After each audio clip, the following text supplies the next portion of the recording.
Ang Panginoong Jesucristo na pinagsukuan natin ng buhay, na namumuhay sa atin ngayon, mga kapatid, sa mga tumanggap kay Jesus Christ as Lord, Savior, and God, He is called the Supreme God. Everybody say, Supreme God. Everybody say, Christ is supreme. Okay, let's read this in Colossians chapter 1, verse 15. Christ is the visible image of the invisible God. He existed before anything was created and is supreme over all creation. Ibig sabihin ng supreme, highest in rank. Unquestionable authority. Yan ang ibig sabihin ng supreme. Pinakamataas na may ranggo, pinakamataas na may kapangyarihan. Wala nang ihigit sa Kanya. Walang lalampas sa Kanya. He is supreme. And sabi sa Colossians 1:15, Christ is the visible image of the invisible God. That's why Jesus Christ said, those who have seen me has seen the Father. So many people have seen the Father in physical form during the times of Jesus. His disciples were able to touch Him, talk to Him, relate to Him, eat with Him. Those who have seen Jesus has seen the Father because Christ is the visible. Siya yung nakikitang imahe ng hindi nakikitang Diyos. He existed before anything was created and is supreme over all creation. Bago palikain ang ano pa mang bagay na lilikay ng Diyos, nandun na ang Panginoong Jesucristo at siya ang pinakamataas, pinakadakila, pinakamakapangyarihan. Kaya ang gusto ko iwanan sa inyo ngayon, number 1, no, truth is Christ is the visible image of the invisible God. Christ is the visible image of the invisible God. Always put this in your mind, Christians. Si Jesus, na ating Panginoon, siya ang visible image of the invisible God. Pangalawa po, para po sa kabuluhan ng buhay natin, baka may nagtatanong po, why am I here? No? Why on earth? What is the reason of my existence? Bakit ako nabubuhay? Bakit ako pinanganak sa mundong ito? Ang sabi po sa Colossians 1:16, for through Him, God created everything in the heavenly realms and on earth. He made the things we can see and the things we can't see, such as thrones, kingdoms, rulers, and authorities in the unseen world. Everything was created through Him and for Him. Mga kapatid, wala pong nilikha ang Diyos, Ama, na hindi nilikha sa pamagitan ni Kristo at para kay Kristo. Sabi pa dito, He made things we can see, lahat na nakikita natin, lahat na hindi natin nakikita. Ano yung mga thrones, kingdoms, rulers, authorities in the unseen world? Sino yun? That's what we call the powers of creation. Amen? All these beings that God has created, that God has given authorities in the unseen world, all of them were created through Christ and for Christ. That's why, just segue lang ako. That's why when some of them rebelled against God, doesn't want to be God's rule anymore, there was rebellion in heaven. Heaven itself was defiled because of that sin. But Christ redeemed that. When He died on the cross, na namatay si Kristo sa krus, tinigis ang kanyang dugo, inilibing, makalipas sa 3 araw na ba'y magmuli, umakyat sa langit, sabi sa aklat ng Hebreo, dala-dala niya yung kanyang buhay na dugo, at doon inisprinkle niya sa langit ang kanyang dugo. Para lahat ng nasa langit at nasa lupa ay manatili, nananatili dahil sa dugo na nasa krus ng Kalbaryo. This is something na kailangan natin maintindihan. Because of the blood on the cross, until now, everything, walang chaos, walang banggaan ng planeta. Hindi pa tayo tinatamaan ng asteroids at meteorites, hindi pa bumabangga ang Saturn sa Pluto. Hindi pa nalalaglag ang araw sa earth para matupok ang earth. You know what's the reason of that? Because of God's everlasting covenant with His creation and with human being. And what is the answer? Pagbabayad sala, atonement. That's why the death of Christ on the cross, minsan akala lang natin para sa kapatawaran natin mga kasalanan, para tayo ay maligtas, mapatawad, mapunta sa langit. Hindi lang po yun mga kapatid, sa ating pong pag-aaral, kaya namatay ang Panginoong Jesucristo sa krus, hindi lang tayo para iligtas, para panatilihin ang existence ng unseen and seen realm. Dahil meron pong naganap na kasalanan, na rebellion sa langit. Pati yun ho, pati yung mga lugar sa langit, na tunay na templo na pinanggalingan ng Panginoong Jesucristo, matapos niyang ganapin ang kanyang assignment sa lupa, pagpanik niya doon, inisprinkle niya yung kanyang blood. Doon sa temple sa heaven according to the book of Hebrews. So that magkakaroon pa rin ng kaayusan ng lahat. Kaya walang chaos pa rin. Kaya mga kapatid, life application, ang buhay po ba natin minsan nagkakaroon po ng chaos? Siyempre. Ano po yung chaos? Kaguluhan. Bakit ganito nangyari sa buhay ko? Hindi ko maipaliwanag. Ganito na nangyari dito. Ito pa, may kasunod pa. Ang gulo-gulo, Lord. Hindi ko na alam paano gagawin. Nagkasakit na, nawalan pa ng pera, meron pang ganitong naniningil, meron pang ganitong kung ano-ano. Yung mga kapitbahay ko, ito pa sinasabi. That's what we mean by chaos. Magulo. Magulo. Talaga namang magulo dito sa mundong ito. Sari-sari ang problema at pagsubok na ating pong nararanasan. Pero take note of this. Ang kasagutan, walang iba, kundi ang ating Panginoong Jesucristo. Kapag ang Panginoong Jesucristo tinanggap mo sa buhay mo, kapag ang Panginoong Jesucristo nasa buhay mo, siya ang magsasaayos ng lahat ng kaguluhan na nararanasan mo sa buhay mo. Because that's His mission. Hindi lang gulo ng buhay natin, pati gulo ng buong universe, inayos ng Panginoon. Kaya kung atin lang mababatid, ito pong Colossians chapter 1 verse 16, ang sabi dito, everything was created through Him and for Him. Truth number 2 that I want to share with you this morning, mga kapatid, mga kaibigan, mga minamahal. Through Christ and for Christ, God created everything. Through Christ and for Christ, God created everything. Ang ibig sabihin, pinanganak ka sa mundo, nabubuhay ka ngayon, hindi para sa sarili mo. Ikaw ay nilikha ng Panginoon, nabubuhay ngayon, nang dahil kay Kristo at para kay Kristo. Kung kaya pala, kapag ginagawa natin ang buhay natin ay para sa sarili natin o para sa mga bagay na hindi para sa Diyos, napapansin mo, may kaguluhan, hindi maayos. Parang hindi mo malaman kung anong tunay na kahulugan ng buhay. Maraming tanong sa isip mo, maraming tanong sa puso mo. Marami kang hindi maipaliwanag. Tanungin natin, is Jesus the center of our lives? Do we live for Jesus?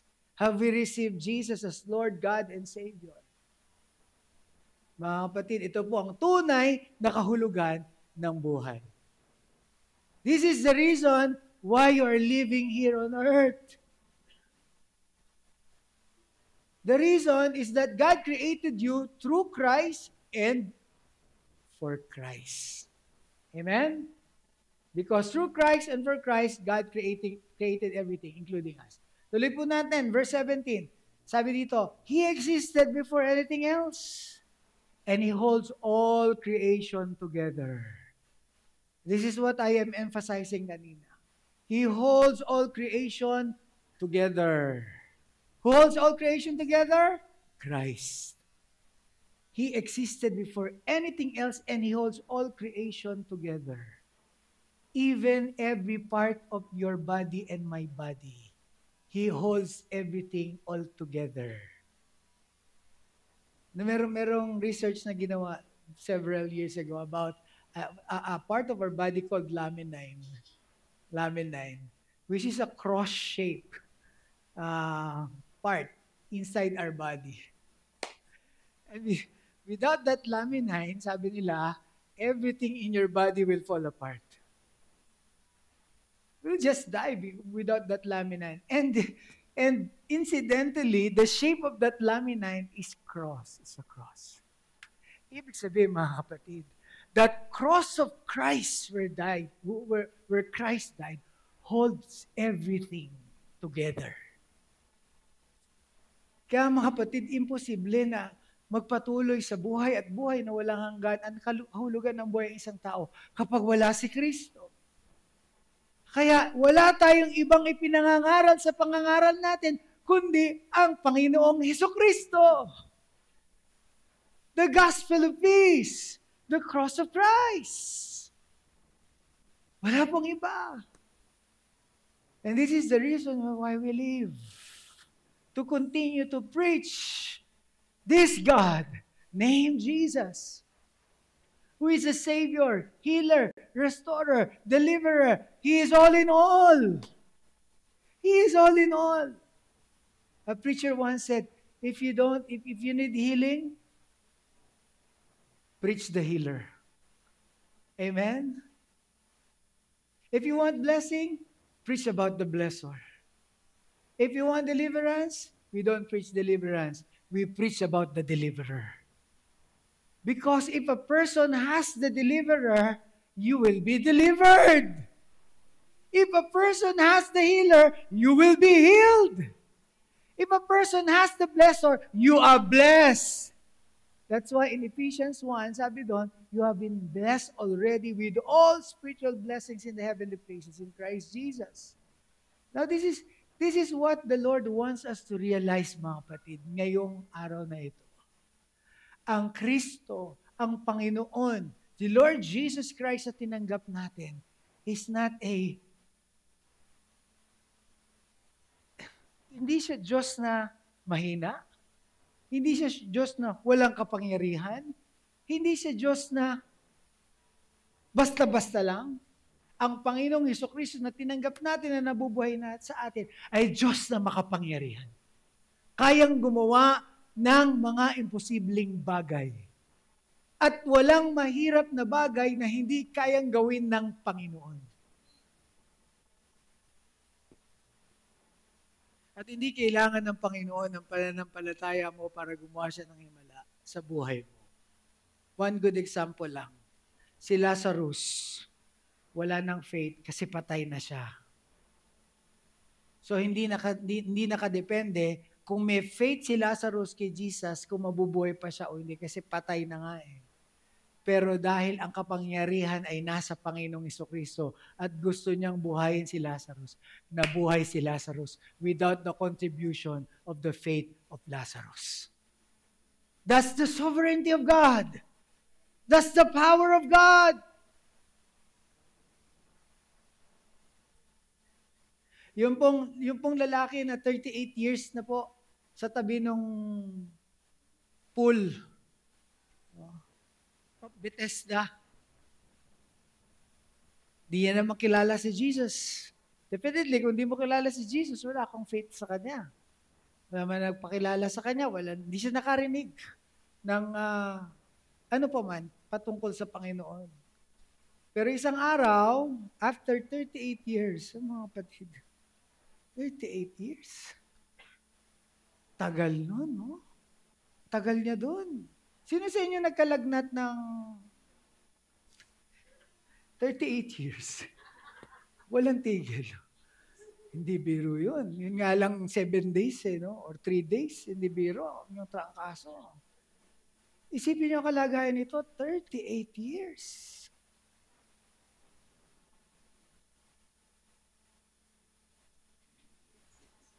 Pero one day, Jesus walked on that pool, beside that pool. Nakita niya marami doon ng mga may sakit. Kasi yung storya doon, taon-taon, no, merong kumakalaw-kaw doon sa tubig. Isang anghel di umano, kinakalaw-kaw yung tubig. At lahat ng may sakit na maunang malaglag doon, yun ang gumagaling. Yun ang gumagaling. Tapos nilapitan siya ng Panginoon. No? Gusto mo bang gumaling? Ang sabi niya, Lord, wala kasing magtulak sa akin eh. Kapag nakaloko na yung tubig. Lagi ako nauunahan. For 38 years?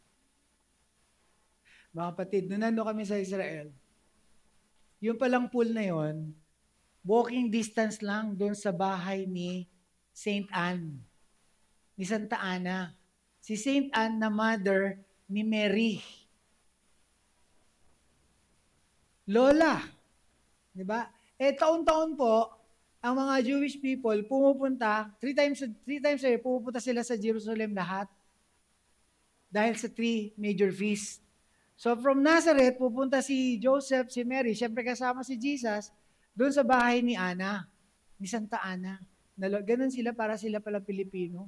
Kung sino ka mag-anak doon sa baryo na yon, doon makikituloy. Mga apo, dito kayo. Parang kulturang Pilipino, dito sila. So si Jesus, ang sabi ng Jewish tourist guide namin, nung nag-tour kami sa Israel, si Jesus, nakikituloy lagi dito. Si Mary, si Joseph, si Jesus sa bahay ni Ana. Ngayon may sanctuary na doon eh. No?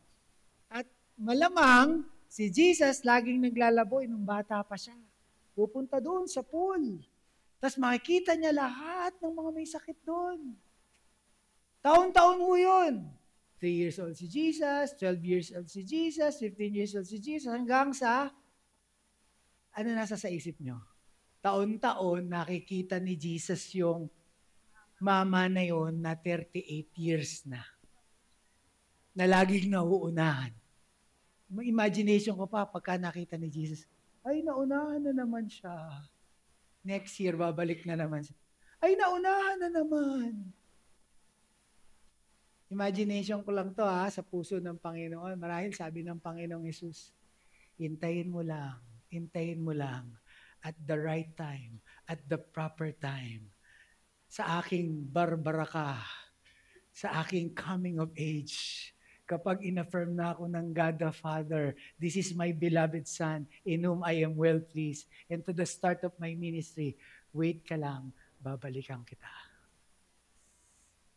At dumating nga yung panahon, it's time for Jesus to do signs and wonders and miracles. Hindi niya nakalimutan yung lalaki na yun because he is full of compassion. And then he approached the man and healed the man whether he likes it or not because of his compassion, not because the man has faith in him. Nakita po ba natin yung pag-ibig at hawa at habag ng Panginoon? Mga kapatid, ganun din tayo. Hindi naman natin pinapansin ng Diyos sa buhay natin. We're doing our own, we're living our own lives, we're doing what we want to do. Pero dumating sa buhay natin, hindi ka pa rin nakalimutan ng Panginoon. Hindi ka pa rin nakalimutan ng Panginoon. Mahal na mahal ka ng Panginoon. Kahit nagtagal, sino sa inyo yung buhay nyo nagtagal? 30 years! Bago ka na born again. 45 years! Bago ka nagbukas ng puso sa Panginoon. Yung iba pa nga 50 years. Pero sabi ng Panginoon, kahit pa magtatagal, ipapakita ko pa rin sa iyo ang aking pagmamahal. That's the kind of God whom we serve. Kaya habang may buhay, may pag-asa. Don't give up. Huwag po kayong mag-give up sa mga anak, sa asawa, sa tiyuhin, sa tatay, sa nanay, na hanggang ngayon, hindi pa po. Pinapapasok ang Diyos sa buhay nila, don't give up. Hindi pa tapos ang Diyos sa buhay nila. Patuloy mo lang ipanalangin at pagpakitaan ng pagmamahal at iparanas kung sino si Jesus na nasa iyo sa kanila. One day, makikita mo, katulad nung 38 years, hallelujah, makikita mo, kikilos ang Panginoon sa buhay nila dahil ang Diyos ay pag-ibig. Kaya wag mo muna tignan yung kalagayan ngayon. Okay lang yan. Basta ang importante, nananalangin ka. Kung taliwa sa inaasahan mo yung nakikita mong reaction ngayon, ano ba sinasabi ko? Halimbawa, meron ka sinisira na mahal sa buhay. Pero imbis na ang response sa'yo ay yung inaasahan mo, ang response ay tatanggapin agad si Lord, no? Maboborn again agad, attend ka agad sa church. Ang iginanti sa'yo, pinersecute ka pa. Tinanggalan ng kwerdas yung kaset para hindi ka makapagpatugtog. Diba? Magpapatugtog ka, walang play, walang tape, kasi walang kwerdas yung likod ng cassette tape. Dahil ayaw nila sa natagpuan mong pananampalataya, huwag ka mag-give up. Chord. Chord po. So mga kapatid, huwag po tayong mag-give up because God is not done with them yet. Amen po ba? Just keep on praying. Just keep on loving. Ang sabi ko nga doon sa Book of Romans, sabi ni Apostle Paul, wala dapat tayong utang sa mga tao, ang utang lang natin sa kanila ay mahalin sila. At sabi sa huling verse ng Romans chapter 12, do not be overcome by evil, but overcome evil with good. Huwag kang padaig sa masama. Daigin mo yung masama sa pamagitan ng mabuti. Okay? So truth number 3 that I want to leave with you, Christ holds all creation together. Christ holds all creation together. Kaya huwag kayo mawala ng pag-asa, huwag tayo mawala ng pag-asa. As long as the Lord lives, He's in control. Amen? Amen! You don't have to be afraid of the future. As long as the Lord lives, He holds all creation together. Kaya kung ano man nangyayari sa paligid natin, ano man po mga nababalitaan natin, sabi mo sa katabi mo, do not be afraid. Do not be afraid. Don't walk on with fear. Because fear has something to do with punishment. Perfect love casts out fear. Alam niyo po ba yung pinananahanan ng ganap na pag-ibig ng Diyos? Walang takot anuman mangyari sa paligid. 1 John chapter 4 verse 18 says, perfect love casts out fear. Okay. Ano pa po ang truth na gusto ko iwanan sa inyo? Colossians 1:18. Christ is also the head of the church, which is His body. He is the beginning, supreme over all who rise from the dead. So He is first in everything. Christ is the head of the ecclesia, which is His body. If we are part of the ecclesia, we're the body of Christ, the head is so concerned about us. Every part of the body, the head is so concerned. Ibig sabihin, bawat isa sa atin, concern ng Panginoon dahil bahagi tayo ng Kanyang katawan. Concern ng Panginoon sa pinakamaliit na pagsubok na nararanasan mo. Concern ng Panginoon sa mga pangangailangan natin. Concern ng Panginoon sa mga nararamdaman natin, sa damdamin natin. Concern ang Panginoon. Because we are part of His body. Ang sabi nga, ang sakit ng kalingkingan, ikaw man ay kalingkingan. Ano bang part niya sa body ni Jesus? Kalingkingan, kamay, balikat, kuko. So kahit nga yung kuko mo, pag napilas, ang sakit eh. Concerned yung, di ba? Ganun po ang Panginoon. So, Christ is the head of every one of us. Can you imagine this truth? If Christ is the head of every one of us, Christ is so concerned to every detail of our lives. Alam na alam ng Panginoon yan. Alam na alam ng Panginoon. Verse 19, for God in all His fullness was pleased to live in Christ. For God in all His fullness was pleased to live in Christ. Truth number 4, Jesus Christ is God. Everybody say, Jesus Christ is God. Si Jesus Christ na anak ng Diyos ay Diyos. Ayan ang sabi sa Colossians 1:19. God in all His fullness was pleased to live in Christ. Yung kabuuan ng pagiging Diyos ng Diyos, minarapat niya na mabuhay o manahan sa Panginoong Hesukristo. For God in all His fullness was pleased to live in Christ. Kaya pala sabi ni Jesus, I and the Father are one. He who has seen me has seen the Father. At ito pa maganda sa Book of John, sabi niya, He who obeys my command loves me. He who obeys my command, it is them that loves me. Sino yung mga sumusunod? Sabi ni Jesus sa mga nakikinig sa Kanya, kung sino man ang sumusunod sa mga utos ko, sa mga salita ko, yun ang nagmamahal sa akin. At ang nagmamahal sa akin ay mamahalin din ng aking Ama. At ako at ang Ama ay mananahan sa kanila. Hallelujah. So, sino po ang Diyos na nananahan sa atin? The fullness of God. Because Jesus said, the Father will love you and He will make His abode on you. So, ang Ama mananahan sa atin kapag sinusunod natin ang salita ng Panginoon. Tapos sabi ni Jesus, I and the Father are one. So, He's living inside of us. The Father, the Son, and of course, the Holy Spirit. The triune God is living in each and everyone's lives of the Christian believers. Glory to Jesus. So, Jesus Christ is God. No doubt about it. Okay, this is the last one. And through Him, Colossians 1:20, and through Him, God reconciled everything to Himself.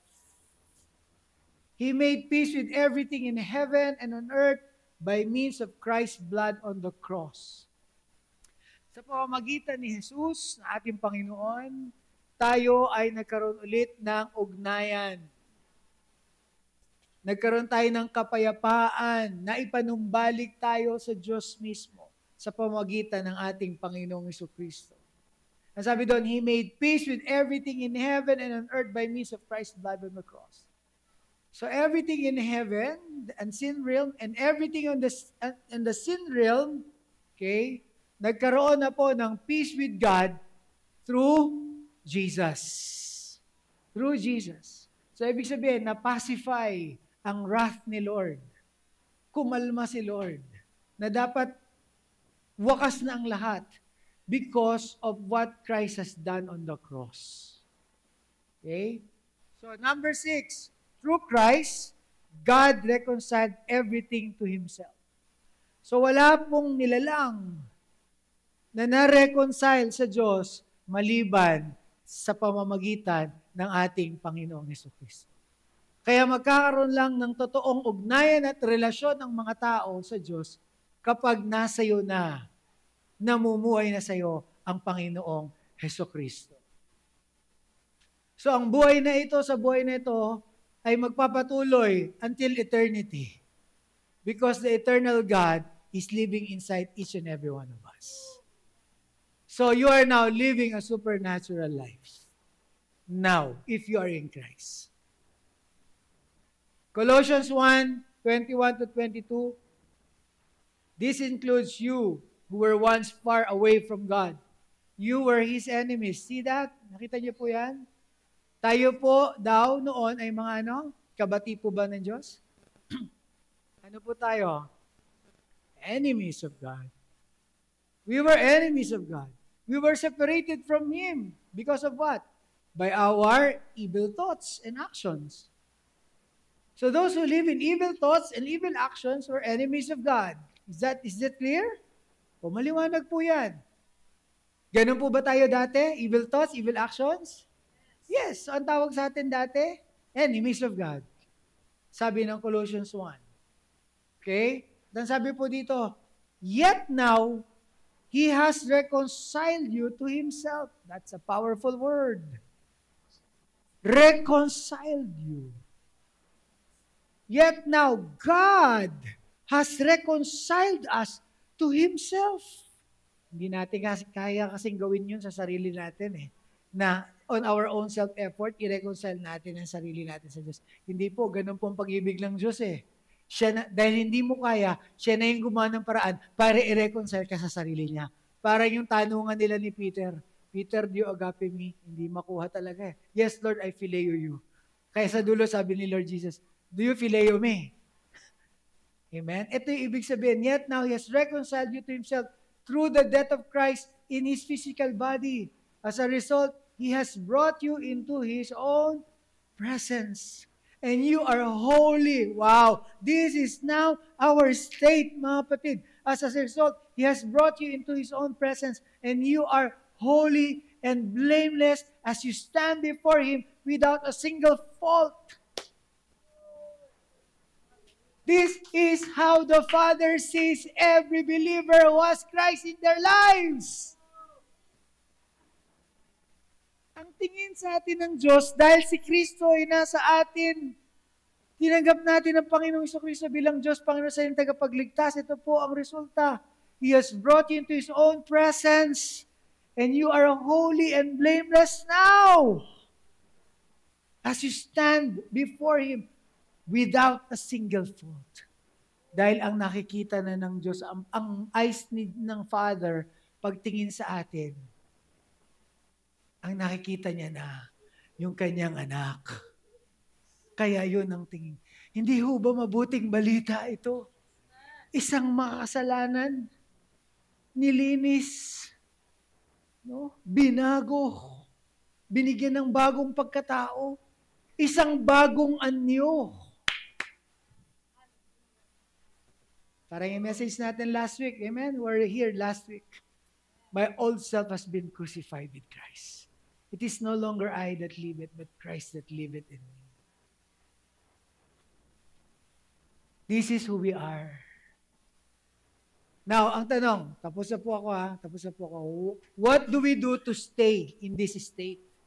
What do we do to stay in Christ? Anong dapat natin gawin para manatili sa Panginoong Jesucristo? Tatlong bagay po. Makikita natin sa Colossians 1:23.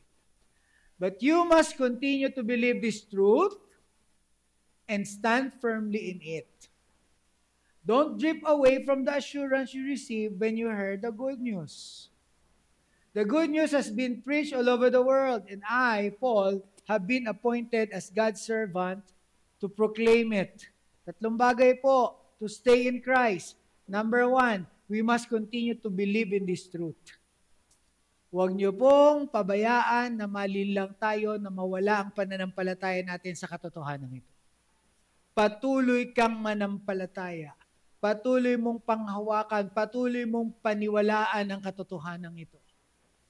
About everything that I have discussed. From the first truth to the sixth truth that I have shared to you. Okay? We must continue to believe in this truth. Continue. Kasi iba po yung nagpapatuloy. Iba po yung hindi umaayaw. Ang umaayaw, hindi nagwawagi.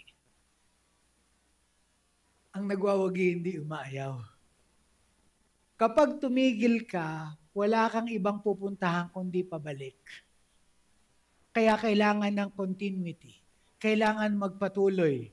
Continue to believe. Put your faith in this truth.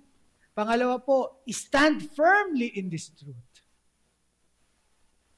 Let nothing move you. 1 Corinthians 15:58. Be steadfast, immovable, always abounding in the work of the Lord, for as much as you know that your labor in the Lord will never be in vain. Stand firmly. Wag kang matitinag. Dahil talagang may mang titinag. May mambabaraso. May kaaway. Ang goal nila, mawala ka, itulak ka, hilahin ka, alisin ka sa katotohanan. Sabi ng apostle, stand firmly in this truth. And number 3, don't drift away from the assurance of salvation. Don't drift away from the assurance of God's salvation or God's assurance of salvation. Wag po kayong magpatianod ng papalayo. Meron po tayong kasiguruhan na tayo ay niligtas na ng ating Panginoong Jesucristo. 1 John chapter 5, verse 11 to 13, and this is the testimony. God has given us eternal life, and this life is in His Son. He who has the Son of God has life. He who does not have the Son of God does not have life. I am writing this to you, the Apostle John says, so that you may believe in the Son of God And that by believing you received an assurance that you have an eternal life.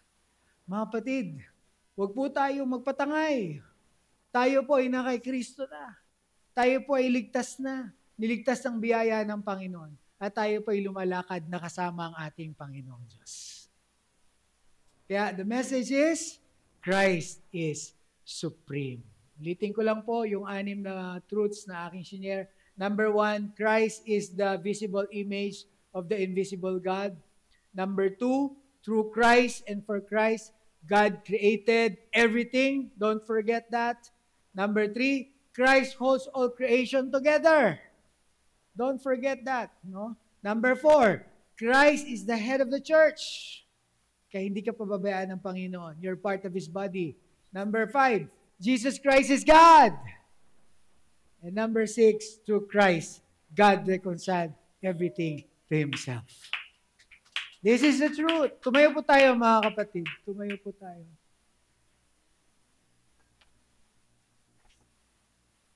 Ang salita po ng Diyos ay nangungusap para sa sarili niya. The Word of God speaks for itself, for Himself. I just pray today, the Word of God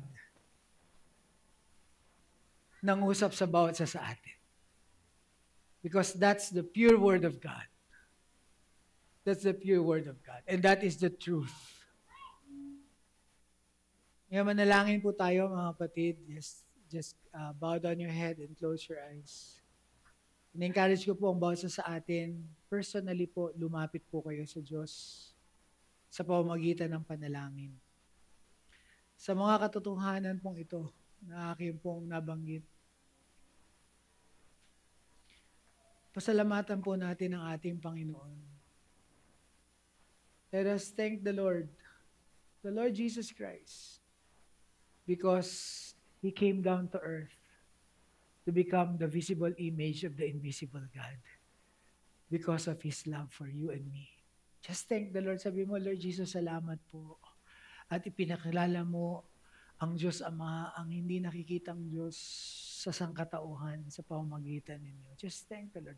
I just want you to have a wonderful communion with the Lord Jesus right now. He is here. You may not see Him, but He is here through His Holy Spirit. So just thank the Lord because through Him,